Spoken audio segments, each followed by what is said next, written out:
Hello, welcome back. My name is Charlotte Patmore. I'm Vogue for Patmore on the internet, and this is my podcast. Thank you so much for all your love and appreciation and support for the first episode. So, today I'm going to talk about my experiences at Fashion Week. And I'm basically telling stories that are far, far, far away from me right now. And I guess we'll get to the more present ones eventually. Originally, I wanted to be a fashion designer. I honestly think that was mainly because all of the women in my family could sew, and my grandma and her sisters, they worked in factories and made clothes. So I was taught how to sew when I was quite young. I think that was a really normal skill to have. I just thought everyone could sew. So when I was in high school, someone came to our school to do a talk about careers, and they told us that the London College of Fashion existed, and Central St. Martin's existed. And I was like, wow, I I want to go there. So then I just made it my entire personality to go to fashion school. I think I was 13 at the time. I had this really cool book that showed you how to draw.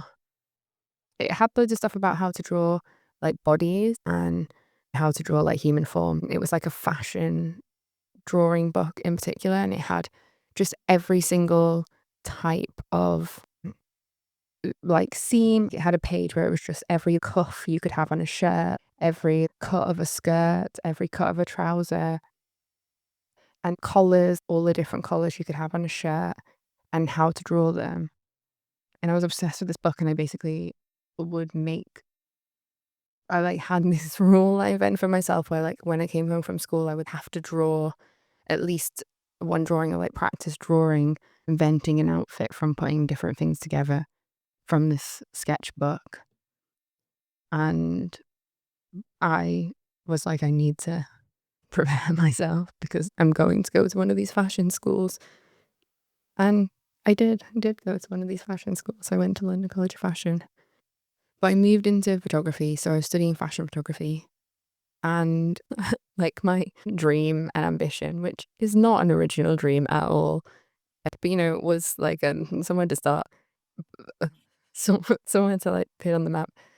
I wanted to work at Vogue magazine, which any person who wants to work in fashion, I don't even know if you would aspire to work at Vogue anymore. But also contextually, we couldn't really access any other fashion magazine other than Vogue, so that was the only magazine I ever saw. I remember sometimes we'd go to London, we went to London on a school trip once, and I went to one of those magazine shops and bought as many magazines as I could carry because I was just I've never seen an ID in real life. So Vogue was the dream. The college that I went to, Carmel College in St. Helens, while I was studying there, they used to have this program where one of the graphic design students got to go and do an internship at Condé Nast. So they did this kind of competition, and somebody would win it, and then they would get to go and do an internship. And there was a previous student who had done the internship and then got a job at GQ. And Steve Bonatti, who ran Art Foundation at the time, when I got into LCF and moved to London, he knew I really, really wanted to do an internship at Condé Nast. So he basically put me in touch with the girl who worked at GQ. And at the time, Condé Nast had this system where to get in to do an internship, basically they had this email chain where they would send out emails to people internally who worked across all of the magazines and within Condé Nast for any opportunities within any of the magazines. And they just only selected people who were recommended from people who worked there. So essentially, you just couldn't get into the magazine at all unless you had a inside contact, mm, which, you know, I understand why they have it set up like that, but it did feel very like elitist and it like almost problematic, to be honest. And I was really lucky that had this contact to be able to get in. So they would send out all of these opportunities. They were often unpaid. All the ones that I did were unpaid. But I guess the intent was that hopefully then you could potentially get a job at one of these magazines, or just the experience was really good. And I obviously was at university and like had a student loan and stuff. So was just trying to make the most of having that financial security to be able to do these like free internships. So she would forward me all these opportunities. I would always respond, like any of them that I could do. I would always be like, yeah, I can do it. And I did get to do quite a few opportunities there. I never got to work at Vogue.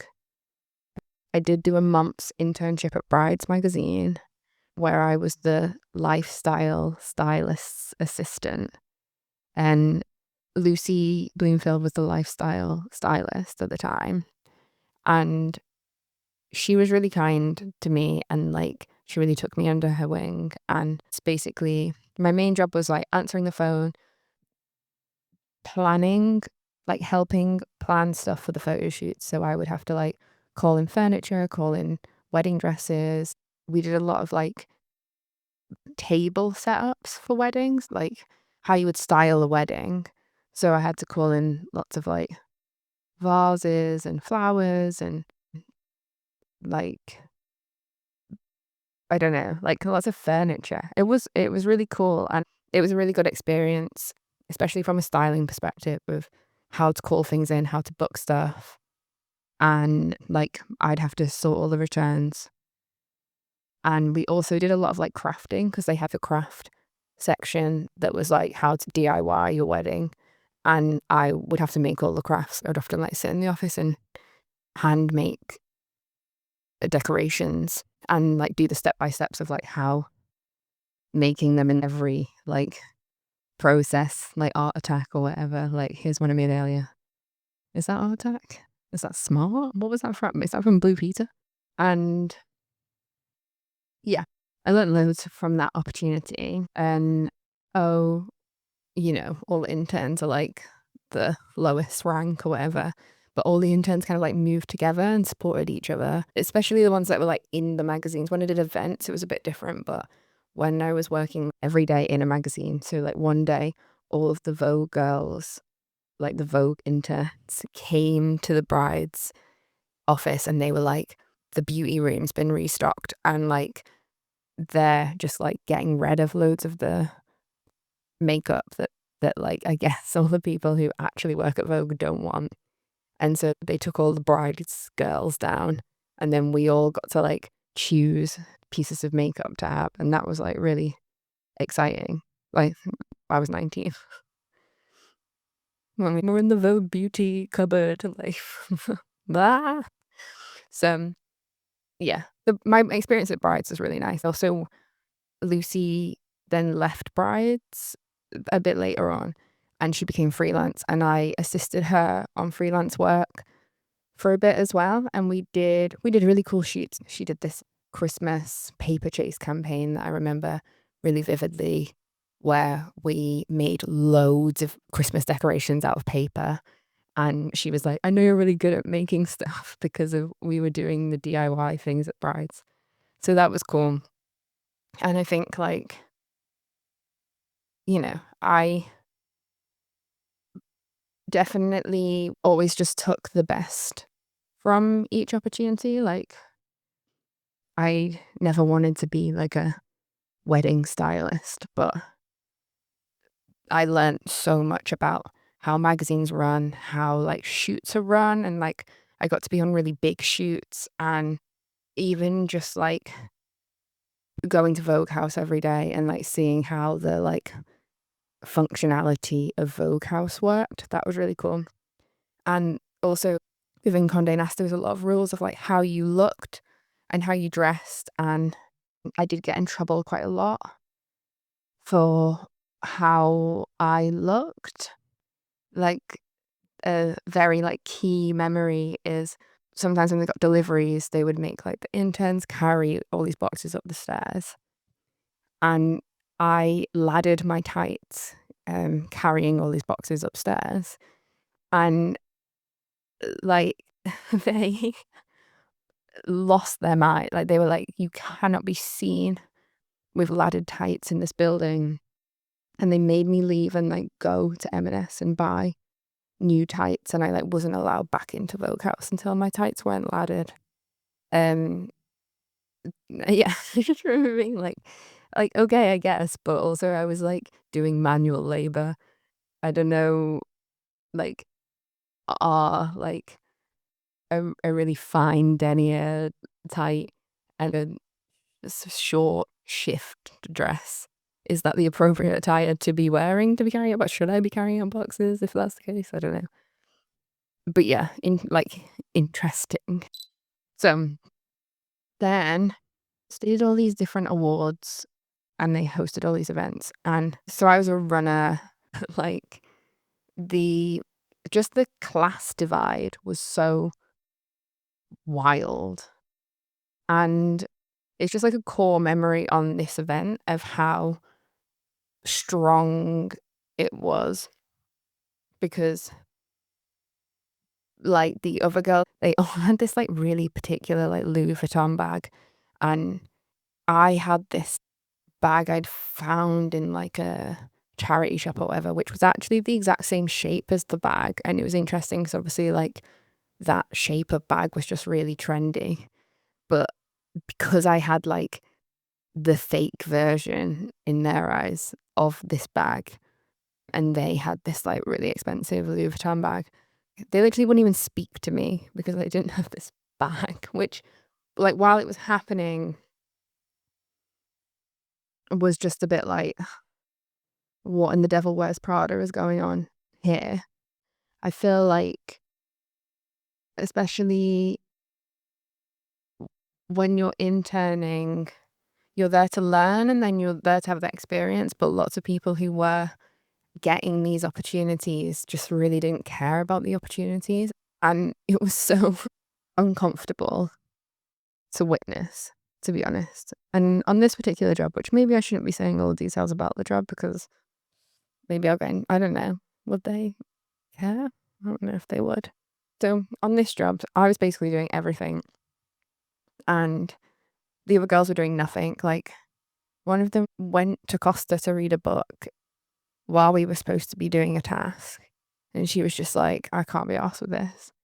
And I don't know, I found it so mind blowing because this was the biggest opportunity in my eyes that was like feasibly possible to be doing like anything with Condé Nast, and that, you know, even if you didn't really care about it, like to just be so inconsiderate, and also just like, I don't know, they've got these people in to help and you're just not to help it. Like couldn't really grasp what was going on. My accent was like a really big problem that people would tell me often in these spaces. When I answered the phone, they would tell me to not speak in a northern accent, and like I don't even speak with a thick northern accent. And I obviously don't think there's anything wrong with a northern accent. Like I love a northern accent, but they would like straight up be saying to me like having a northern accent is not professional. And I don't know, I was just like, it's unnecessary. And obviously this was a long time ago, but yeah, wild times. But anyway, on this job, irregardless, I was working really hard. I was doing my job. I was going above and beyond. That was my vibe. And then the people who were running it did clock it, and that was quite nice about this one because sometimes they were kind of in on it. Do you know, like they were just kind of like encouraging it. But in this one, they were like, yeah, but Charlotte's literally doing everything. So they had this opportunity where one of us was going to get to be the event photographer's assistant. And they just had to go around with the event photographer and write down like all the guests' names in order so that they could like link it with the pictures. And they chose me to be the photographer's assistant. They were like, Charlotte, you deserve to be the photographer's assistant because you've worked really hard today. And I was so like validated by that because often they just genuinely would be like, you know, the person who's the editor's daughter is going to be the photographer's assistant because like her CV deserves it more or whatever. And so this one was really special because they didn't do that. They were like, no, we can really see what's going on.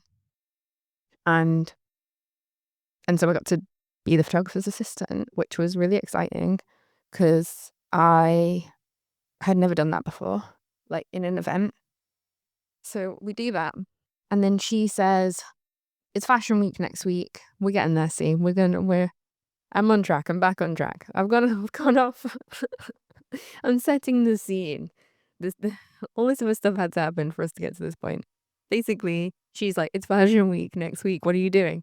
And I was like, oh, well, I'm probably going to go and, dress up and stand outside and take pictures of street style because at that time, taking street style pictures for your own blog was like the epitome of fashion photography. And also on our course, they literally told us to do it. Like they were like, you need to go and take pictures outside Fashion Week and go and like look at what the trends are, the street style trends. He was like, no, you should come work for me. And I was like, yeah, all right. So the first season that I did, they put me with this girl called Amy, and we're still friends now. They put me and her together. She was studying film and moving image at the time. And they gave us like a camcorder and put us outside the shows. We would just video the outfits, like pan down and video the outfits to document them. And we were just doing street style. And I was so excited. I was like, this is sick. And then they're like, you're doing great. And they're like, do you want to go to a show? Do you want to go to a fashion show? And I'm like, of course. Of course I would like to go to a fashion show. And I hadn't even considered that I would get to go to a fashion show ever. And also, especially not that first time. I was just so happy to be there and to have like a real purpose to be there, even if I was just outside. And they were like, okay, we're going to take you to the Alexander McQueen show. And I literally like nearly exploded.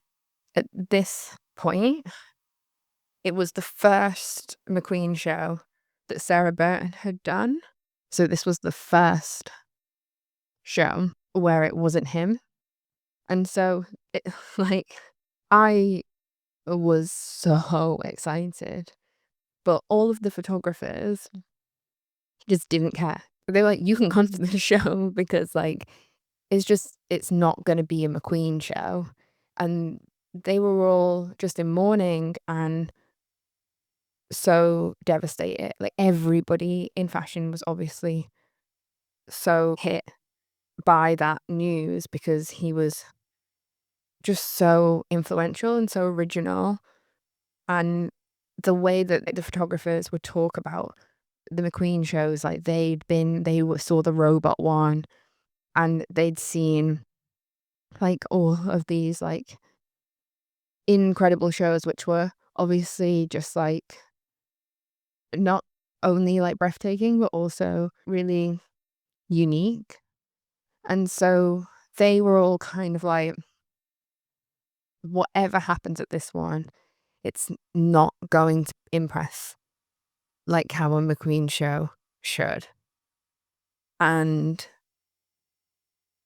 they they were just so upset about it. And I was like, this is the best day of my life.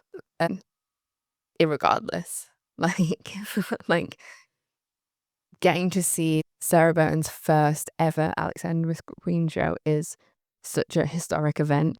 Like, I couldn't dwell on missing the other shows. Like, I was like, this is huge. And I was just so funny because I feel like the context of everything is so interesting because they were kind of also like jaded and they'd seen it all before and it was so fresh and new to me. And when I moved into music, it was really similar as well. Like all the people that had been around for ages would talk about new music and be like, oh, it just sounds like this artist or this artist. Like it's not new. And I'd be like, but it's so exciting because they're doing this thing that is new. And they'd be like, yeah, but it's just like, Led Zeppelin again. And I don't know if it's just like an age thing because in all these spaces, I was really young, and I guess like maybe now I might be a bit like, yeah, I've seen it all before. But yeah, this was just like fascinating experience with the kind of like juxtaposition of the context between how important and incredible it was for me and then like how like kind of boring and mundane it was for the photographers who had been doing it forever. Anyway, back to the McQueen show. So yeah, all the photographers didn't care. I was so excited. The adrenaline from the excitement of going to that show like lives in my body forever because they just kind of said it to me like moments before it happened. It was like, do you want to come to the show? And then they just kind of took me there. And I was like, oh, okay. And then it all happened really quickly, and fashion shows do happen really quickly, and everyone is so excited, and people are trying to get it. Like, it does have all the same energy as a festival or a gig. And I think that is fascinating that I moved into touring and shooting festivals because it really is the same feeling as Fashion Week. So at the McQueen show, back to the McQueen show, all of the ground in the middle is covered in like leaves, like fallen leaves. And at the back of the room, there is this forest. They've like built this forest and it's got like a house, like a hut. It looks like a fairy tale. It's quite like Brothers Grimm energy. And it also is like very Tim Walker vibes, which like when I was starting out in photography, I loved Tim Walker's photography. Tim Walker famously shot Harry Styles' album cover, shout out. But he used to reference fairy tales a lot, and it was just like classic, like creepy fairy tale style. I got to sit at the front of the photo pit, so I had the best view.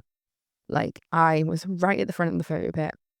The models are like walking down to me, and all the lighting and everything is perfect for like where I'm sat because I'm sat in the photography pit. And that was also something that was so exciting if you ever got to watch a show from the photography pit over from like actually sitting on the benches, because it looks the best from the pit because the whole show is set up to get those pictures. And this is like the first fashion show I've ever seen. And, I can't believe what's happening. It's so exciting. And I got to take pictures of it. The pictures are terrible. Maybe I can post some, like, next to the real pictures that the actual photographers took. But it was just so exciting. Like, it was the best day. And at the end, the models, like, came out of the house, like, walked around and went back in. And then at the end, we all walked through the house to get out. And the house was covered in all these, like, tickets. And they were tickets for a club. And then it became a club. Like, you walked through the house and they'd built this like club, and then it was like a party inside. And that kind of like theatrical performance, and also like set building, and like the experience of like an after party and stuff is quite normal, especially at a big show. But let's remember that I've never been to a fashion show ever, and I'm losing my mind. Like, I can't believe that I'm in this incredible set that looks like a forest, and then I'm getting to walk through this house, and now I'm in this party. And again, all the photographers are like rolling their eyes. They're like, whatever. And I'm like, this is the best thing ever. What, like, wild thing for like a 19-year-old who's like just moved to London. Who also, like, I'd been working really hard in all these spaces where I wasn't really welcome. And then when I got to like the Fashion Week space, like, the photographers at Fashion Week aren't like fashion people, they're photographers. And the energy of the photographers was a lot more welcoming. So then I can go through my journey. So after that, I became a runner. So I'll do an overview first, and I'll go into them. So I started off as a runner, then I became a marker, then I became a retoucher, then I started shooting presentations, shooting backstage, shooting front row, and then I did get to shoot some actual shows, but I'm not gonna lie, I wasn't very good at it. It's a real different skill. It's not like documentary or portraiture. You take the exact perfect picture over and over and over again. And in theory, that should be easier, but I just didn't really like gel with that. Okay, so let's go back. So when I was a runner, my job was to run cards back and forth from the show. So essentially, we had to break into the show. So we didn't have passes. Sometimes they would get us a pass, but the passes would only really work to get you into Somerset House anyway. Like, when you're in London, you need like an individual pass for every single show, and you need to be like on the list for every show, and like the runners don't get put on the list. So you had to just like charm your way in, break in again, which was like a really good foundation for moving into music photography, especially with charming your way into festivals, charming your way into venues. Like, with my journey, I just did a lot of talking my way into situations. And I think like being a runner at Fashion Week was boot camp for that. So we'd have to like somehow get into the show. You needed to be in the pit when they finished, get the card, and then like run across London to get the card back to the retouchers. And like at this point, the technology was, there was no like Wi-Fi-ing stuff, and the files are so big. You had to take the card to them. And it was really important that the photos went up as quick as possible. And there was like a race of which publications posted the photos first. And so there was like a lot of pressure on the runners to be as quickly as possible, because you could like ruin the chain of like the photos coming out first. When I was a runner, I was running for like the Vogue and the Elle photographers. So it was high stakes, like their pictures are really important. And they often had like the best marks in the photo pit. So yeah. So then the next job that I did was becoming a marker. So I would still do running, but marking was like a way nicer job. You would go into the venue early, and you would like duct tape a mark on the floor of the photography pit. And you wanted to get the best mark, so that the best position in the photography pit, so they would get the best photo. And I think stuff like this happens on red carpets too. But basically, the girls that I did it with, they were incredible. They'd been doing it for years, and they just knew all the PRs, all the security. They had this incredible relationship with everyone, and they had this calmness. Like they were just so calm, and they were so good at it. And I loved working with them, and it was so nice because also we got to do it together, because running is like you're just kind of like on your own a lot. And when you're marking, there's a bit more time. And also, it was less breaking in, basically, because they just like had really good relationships with the PRs, and the PRs would be like, yeah, of course, we want Vogue to have the best mark, so they get the best pictures. So they would like let us in to get the marks. And like, it was a lot more like working with all of the people than working against them. Like when you're a runner, you're like so low on the food chain that no one cares. But with the markers, it was a bit more like you scratch my back, I scratch your back system. Yeah. And the girls I did it with, they were just so amazing at it. And it made it so enjoyable. So we did that for a bit. So then I break my leg. And so I can't be a runner or a marker anymore, because that's like a really physical job. So I become a retoucher. And I'm so grateful that they gave me that opportunity, because I was devastated that like my body didn't work. Like I definitely could not run. And I loved having this experience at Fashion Week. So getting to become a retoucher, I was so grateful for. So Anthea Sims was the photographer who hired me as a retoucher. She was Elle's photographer, and she basically provided all the pictures for the Elle Collections magazine. So Elle published this special magazine just at Fashion Week where they kind of printed all of the looks. They selected like which shows they wanted to do, but basically all the pictures that went into the Elle Collections magazine, we retouched. And it's a really nice magazine, and the way they edit it is really nice as well. Okay, so because I was a retoucher, this was the first year that I got to go to every city. So I got to go to New York, then London, then Milan, then Paris. And I didn't get to go to any shows. That's not true. In Paris, I did get to go and shoot at some of the shows. I got to go to the Chanel show. And I think we went to Louis Vuitton, but maybe we just did street style there. I think we did front row at Chanel, which was wild. Yeah, rewind. It was a way different experience because I wasn't like physically in all the shows like how it is when you're a marker. But I was seeing all of the shows because I'm like retouching them. And I love looking at fashion shows. I really like seeing how they choose to put the whole collection together, and like retouching those pictures I found really enjoyable. It is quite monotonous. Am I saying that right?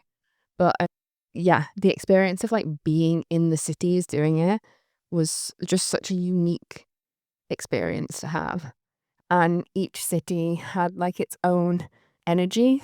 It really reminded me of being at a festival, how when you go to a city festival, you know, like Great Escape or CMJ in New York, where it's loads of venues putting like lots and lots of gigs, so South by Southwest or whatever. Any of those festivals, it's like all the music industry is in the city, and everywhere you go, you know everyone. And that's what Fashion Week was like too. You went to all these different cities, and it was everyone from Fashion Week is like full in the city, and you're seeing all these familiar faces, and but you're in these like unique spaces, and that is obviously an experience that I love, apparently, because I couldn't stop choosing jobs that send to that. And I guess it's just really similar kind of pacing. I I loved it. Like I need something like I couldn't believe it, but I couldn't believe it. I really couldn't. So then after being a retoucher, once I could walk again properly, I started shooting presentations and then backstage and front row. So at Fashion Week, they do the main fashion shows and then they do presentations. Presentations are like lower stakes. They're normally just models like stood in a room instead of walking. And it is more like a party. They often have like free drinks and food, and it's way more relaxed. And I guess it's just easier to get in or to be invited to a presentation. And then the actual fashion shows are a bit more like exclusive. And that's why they would let me start shooting the presentations first, as they were like lower risk on a photo front. So we'd shoot the presentations, and then I loved shooting backstage. That was actually my favorite thing to do. And I guess because it's more like documentary and portraiture, and it actually sits kind of like the same as tour photography. And it's way more it's like the most creative outlet of all the photographies within Fashion Week, because everything else is very uniform and structured and it has to look a certain way. Whereas like the backstage photos could be more like artistic or interesting or creative. And so that was obviously my favorite from a like creative point of view. And I also just really like getting to see like the models being silly or being themselves and being real people. That's always something that I'm drawn to. And then sometimes I'd shoot front row. Front row was my absolute least favorite thing to shoot. Number one, because they're so mean to the people in the front row. Like the way that the front row photographers are essentially often actually paparazzi photographers. So like I would be stood with these photographers who like are paparazzi photographers, and they're screaming at people, and that's, you know, the nature of how they take pictures. I don't really agree with speaking to people in that way, but you also like have to get the photo, and if you're being passive and being like kind and chill, you often maybe wouldn't get the photo and then you're going to get in trouble. So I hated the energy of that, where basically if you weren't like also screaming at whatever like, you know, celebrity is on the front row, and you don't get a picture of them making eye contact with you, because that was the front row thing. You had to make eye contact. And I think that's why I really liked backstage, because you obviously had more time, so you could have conversations with people and like get a photo of them and ask their permission in a kind way. But you also could just document it, and it could be more fly on the wall and a bit gentler. Whereas like for front row, it had to be space above their head and their feet, like their entire outfit and their eyes looking at the camera. And I don't know if they still behave like that, but it's quite like red carpet energy. It just makes me think of that video of Chapel Rowan, like screaming at the men. Like, it's like that. But after all of that, I also became a lighting assistant for a bit. So I physically would go and build the rigs for the lights at Fashion Week, working for like the lighting teams. And I'm, you know, not strong enough to do that. But I really enjoyed the physicality of like these big rigs and like tightening the bolts to the rigs and like laying the lights in the exact right position. And then we would like test it to make sure the lighting was perfect. Physically putting these huge lights into the space and being on that side of the team, it was really interesting because again, like I'm so fascinated by the space and how the space feels. And with the lighting, if the lighting is good, you don't notice that the lights are there. And if the lighting is bad, then it's ruining everything. And often as a runner or a marker, my job was also to find the lighting person and go and find out what temperature the lights were set at so that they could set their camera to be the exact right white balance. And so like it was really cool to then be on the lighting team and kind of be responsible for making it look amazing and then becoming invisible. Like, I think that's a really interesting job because you're making the space it's a really important job in the space, but then you're also completely invisible if it's done right. And that's quite magical. You're like a little fairy. And yeah, and I didn't really like expand in that. I just did it a few times. And also I would go and shoot backstage, like, because we would set up the lights and then we wouldn't do anything until the show started. So in the time in between, often the PRs would let me go and take pictures of the backstage. So I was always kind of like making the most of all those opportunities as well. And it doesn't hurt to ask. They could say no, but they would always say yeah. This one is the moral of the story is also always follow your dreams. But this one, I think with fashion, it was really like truly finding where it felt good and kind of leaning into that and like trying a bit of everything, but following the bits that felt the best. I think it's good if you're like still trying to figure out what you want to do, that you don't need to know where you're going, or you don't need to, have a set plan. And even if you're grown up, you can change your path. You can always change your path and like lean more towards spaces that are welcoming you. And I'm not encouraging just to play it safe, to be in spaces that are like just safe and not change things. But I definitely think it's easier to progress when you're going down the river, not against the tide. Yeah. And also, you don't have to listen to me, and you don't have to agree with what I'm saying, and you don't have to follow any advice I give. So please do whatever you want. The end. We did it. Okay. I'm writing essays at the moment about how fashion impacts video games, or like the fashion within video games. And so that's why I'm thinking about Fashion Week in particular and reminiscing. And when I've written those essays, maybe I can actually do an episode, if you guys care, about what I find out about the impact or crossover. Thank you so much for listening. I want to say thank you to Connor Schofield for the incredible music, and thank you to Poppy Marriott for the amazing artwork. I hope that something happens that makes you smile today, or maybe you make somebody else smile. That's nice. And let me know if you want me to speak about anything in particular. I am going to do an episode about Hey World. That's coming. It's coming. If you have other topics or things that you want me to speak about, please comment or like message me. And I hope that this was interesting. Thank you so much for listening. Thank you for your support. Thank you for rating and reviewing and commenting, and for all your lovely, incredible messages. It fills my heart with joy. It makes me feel golden and glowy, and I am eternally grateful. Have the most wonderful week. See you next time.